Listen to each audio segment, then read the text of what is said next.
Oh, Canada! Another Marconi controversy just dropped. So the CBC reported that in his time at Brookfield Asset Management, Liberal leader Marconi personally co-chaired two investment funds dedicated to the transition to a net zero carbon economy. That was worth a total of $25 billion. Now, that's not the controversial part of this whole thing, right? Get this. Those funds were registered in Bermuda. Now, why would a Canadian company register these funds in Bermuda? Well, that's because Bermuda is a tax haven. They have no income tax system. Residents and non-residents enjoy no personal income tax, no corporate income tax, no capital gains tax. Instead of an income tax, Bermuda relies on other forms of taxation, primarily a payroll tax, which is paid by the employers, and customs duties, right? So naturally, rich people like to go there because they can shield a lot more of their money from the government. I will say this. First of all, this isn't even Marconi's money. It is Brookfield's money. That said, I think it's a brilliant strategy for the Conservatives to keep tying Marconi back to Brookfield. To be fair, Marconi himself makes this too easy. Like, every time they ask Marconi questions about his assets or Brookfield, you can just see him just die inside. He just squirms all the time. You guys saw the viral look inside yourself moment. Yeah. Here it is if you haven't seen it.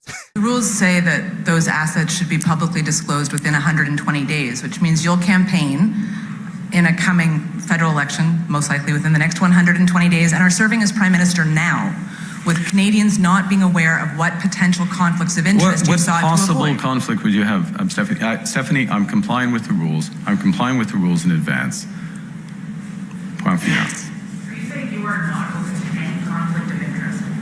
Yes. Someone spent most of his life in the private sector. There's no possible conflict of interest in your assets. It's very difficult to believe. Look inside yourself, Rosemary. I think that moment was right up there beside Pierre Poilievre's moment eating the apple while absolutely ruining a journalist the other day. If you haven't seen that too, I got you. Check this out. Currently, you're obviously taking the populist pathway. What does that mean? Well, appealing to people's more emotional levels, I would guess. I mean, certainly you tap very strong ideological language quite frequently. Like what? Left wing, this and that, right wing. I mean, it's that type of ideological spectrum. I never really talk about left or right. Anyways, I don't really believe in that. Okay, a lot of people would say that you're simply taking a page out of the Donald Trump book. Like which people would say that? Well, I'm sure a great many Canadians, but. Like who? I don't know who, but... Well, you're the one who asked the question, so yeah. You must know somebody. Anyways, I think this is probably the first time I've seen someone run away from being known for being good at their job. Like, Marconi's good at his job. Unfortunately for Marconi, he is not Trump. And this is where Trump excels. And this is one of the things that is underrated about Donald Trump. Now, I don't like the guy, but he is unapologetic. You say Trump avoids taxes, he'll tell you that you created the system that allowed him to avoid taxes. Like, that's a real thing that Donald Trump said. He said that to Hillary Clinton in the lead up to the 2016 US presidential elections. The Conservatives keeps talking about how Marconi moved Brookfield headquarters to New York. Here's the thing about that, guys. This move allowed Brookfield to qualify for inclusion in more US stock indices like the S&P 500. This will allow them to attract more passive institutional investors and active public investors. So there's a lot of upside to this for Brookfield Asset Management, right? That's why they did it. Like, it could turn out to be a brilliant business decision. So Marconi is good at his job. That's what I'm trying to tell you here. He's good at his job. Because you've got to think, as the chair of the board at Brookfield Asset Management, what was his job at the time? It is to put the company in a position to succeed. And that's exactly what he's done. I say that purely as a person that invests like many of you do. I think if Marconi brings that expertise to help Canada, I'm not mad at it. If he's as competent at running a country as he is at running Brookfield, then I'm not mad at that. I'm not mad at it whatsoever. Also, I think you guys have to realize that Marconi has been telling you this from the very start. He has said several times, I know how the world works. And he does know how the world works. Like, I know many people have fallen in love with this idea of making the rich pay their fair share. People love this whole idea of getting the rich to pay more taxes. Newsflash, my friends. Newsflash. This is not how the world works. You're not making the rich pay any taxes they do not want to pay.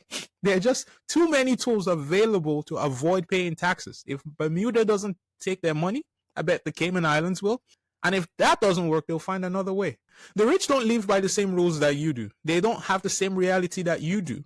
There's stuff that might seem impossible to you, or maybe something you'd never do, like go to Epstein Island, for example. Now, I'm just talking in general. But that's why it's called fuck you money. It's called fuck you money for a reason. Like, I will say this, though. I think people are being hypocrites a little bit here. Like, we're all sitting there cheering tax cuts by Carney and Pierre Poilievre. There have been a lot of announcements around tax cuts. You don't want to pay taxes. You also don't want to pay taxes. So I bet if you could put your money in Bermuda, you'd do it too. I'm just saying. Also, the man has held some big roles in his time. You've got to admit, he's filled some really big positions. So why does it feel like people are surprised that this guy has a boatload of money or that he has some conflicts of interest? Like, he has had a wildly successful career, and his resume is what he is selling in this election. That's what he's trying to sell you on, right? That said, here's why I think the conservatives must stay on him. Like, they have to keep pressing this point home. They have to keep hammering Carney on Brookfield. Now, we know the policies are looking hella similar these days, right? Pierre wants to cut the whole carbon tax. Carney cuts the consumer side of the carbon tax. Pierre Poilievre wants to remove GST on all new homes under $1.3 million. Carney does the same, but for first-time home buyers. The policies are remarkably similar. By the way, I think the liberals read the room perfectly. They're like, copying Pierre Poilievre's policy was genius. Chef's kiss. This will probably be one of those elections that gets decided on vibes and trust and Trump rather than on any real policy positions. And that in itself is a scary thought for me, because you're actually asking me to trust a politician, which I don't know if you know this, but you shouldn't trust a politician. That's just all I'm going to tell you. That's a PSA, public service announcement right there for you. Don't trust a politician. Anyways, I think the liberals think they can win a vibe election because, as I've noted in earlier videos, Pierre Poilievre is not great at pulling people together. He's just not. That's just not his style. He thrives on stirring the frustration of the common people. He thrives on just stirring that frustration. And that in itself is not a bad strategy. There's just a lot less room to maneuver when the picture changes. And you've seen him struggle in the last few months because of that less room to maneuver, right? Certainly since Trump took office. I think Poilievre recognizes that this is a vibe election. And that's why his team is dedicating a lot of resources towards discrediting Carney, right? I will note that Carney does act like a man with something to hide. Like, just ask him anything about Brookfield or his assets in a blind trust, and he just like, you can just see his face. You can see him fiddling with pens and all sorts of things. He acts like a man with something to hide for some reason. Those sneaky Carney ads you see out there, those are for a reason. They're designed to plant a seed in your head. Like, you can't trust Carney. That's the seed. And the idea is that he is in this to enrich himself and his company, right? And by the way, he took your jobs to America in the middle of a trade war. That is the seed right there, right? Now, a lot of that doesn't even need to be all the way true. It is just a seed, right? In an election about trust, that may be everything you need. I'd watch that space because in the debates, I expect Pierre Poilievre to pull out all the dirty laundry.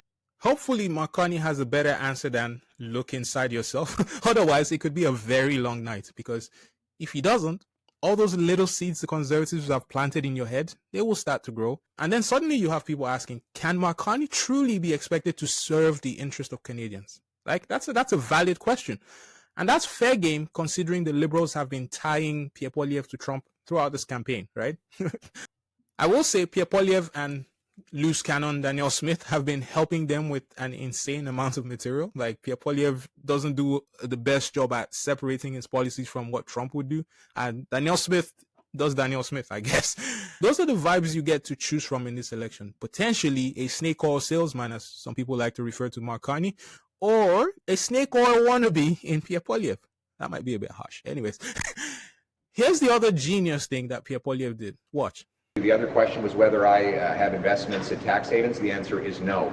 After President Trump began threatening our economy, I sold my investments in foreign economies and now invest in Canadian stocks and Canadian companies.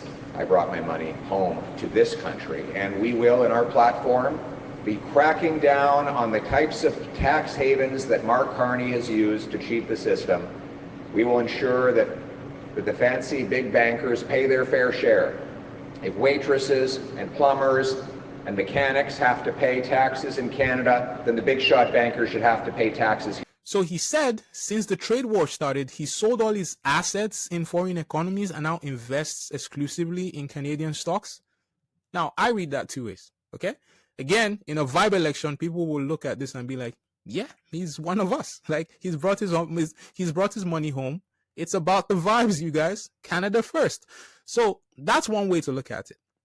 On the other hand, as a guy that invests, I will tell you straight up, this is a dumb investment decision, if true, right? If you doubt me, just compare the returns on the S&P 500. Just compare that to the TSX 60 in the last 10 years. Beyond the returns, he has now consolidated his investments into a much smaller market and is wildly exposed if we do slip into a recession, thanks to Donald Trump, of course, right? So he just diversified his investments. That's the opposite of diversification. Anyways, far be it from me to give a millionaire advice. I'm just saying, okay? I like that Pierre is promising to increase the TFSA contribution room by $5,000 for people who invest in Canadian companies. Now, I don't know how a government led by Pierre Poilievre will implement that. Like, think about it. Could I just buy one share of RBC, for example, and get the $5,000 contribution room? Like, how is that going to work? And anyways, I'll leave that to the finance guys to discuss. Personally, I think you either increase it for everybody or not at all. That's my opinion, right? Anyways, here's a question for you guys as I round up this video. How are you feeling about Mark Carney's links to Brookfield Asset Management? Does it kind of rub you the wrong way? Or are you on the other side where some people feel like his experience in the industry kind of would serve him well in this role as Prime Minister? Let me know how you feel about this. And if you're new to the channel, don't forget to subscribe and join the conversation. I'll see you next time. Take care, guys.